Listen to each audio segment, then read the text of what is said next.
Qu'est-ce que la dyslexie? C'est un trouble spécifique du langage écrit. Du début du siècle à aujourd'hui, il existe une bonne cinquantaine de définitions de la dyslexie. Il n'y a pas d'unanimité scientifique pour au moins deux raisons. La première explication est liée à la sémantique. Les définitions données couvrent soit le champ étiologique, c'est-à-dire les maladies, soit le champ sémiologique, la lésion d'organes, soit les deux à la fois. La deuxième explication est de nature conceptuelle ou idéologique. On peut considérer la dyslexie comme un trouble neurologique, comme un trouble spécifique de l'apprentissage de la lecture ou du langage écrit, et on peut aussi mettre en doute l'existence de ce trouble et la notion même de dyslexie.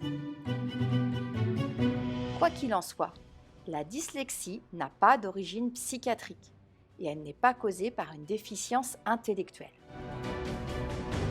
La définition actuelle donne la dyslexie comme un trouble spécifique et durable de l'acquisition puis de l'utilisation du langage écrit. Il s'agit d'une altération de la lecture liée à un défaut d'installation des précurseurs, en particulier linguistiques, de cette dernière. Lors de l'évolution, on observe non pas un simple décalage dans les acquisitions, mais une désorganisation du processus du langage écrit. Son origine est en grande partie génétique, mais l'environnement semble capable d'en moduler l'intensité. Souvent, des difficultés d'apprentissage en CP surviennent en cas de suivi scolaire moins important à la maison, dû à des conflits et tensions avant ou après une rupture entre les parents, des ressources économiques amoindries, une demande systématique à l'enfant de s'adapter à de nouvelles organisations, par exemple suite à un déménagement, une séparation ou la composition d'une nouvelle famille, ou tout autre problème dominant dans la famille. Trois formes de dyslexie sont à distinguer, avec un point commun cependant, l'incapacité de l'enfant à entrer dans le langage écrit. Dans la première forme, on observe des troubles langagiers, dans la seconde forme, des troubles attentionnels, et dans la troisième, des troubles de la coordination motrice. Mais pourquoi ne diagnostiquer la dyslexie qu'après 2 années de retard d'apprentissage de la lecture, soit en début de CE2? Tout d'abord, lors de l'apprentissage en CP et en CE1, lors des débuts de la lecture, un enfant peut présenter des symptômes similaires à la dyslexie. En effet, en début d'apprentissage de lecture, les erreurs de lecture au départ ne sont pas très différentes entre un normolecteur et un dyslexique.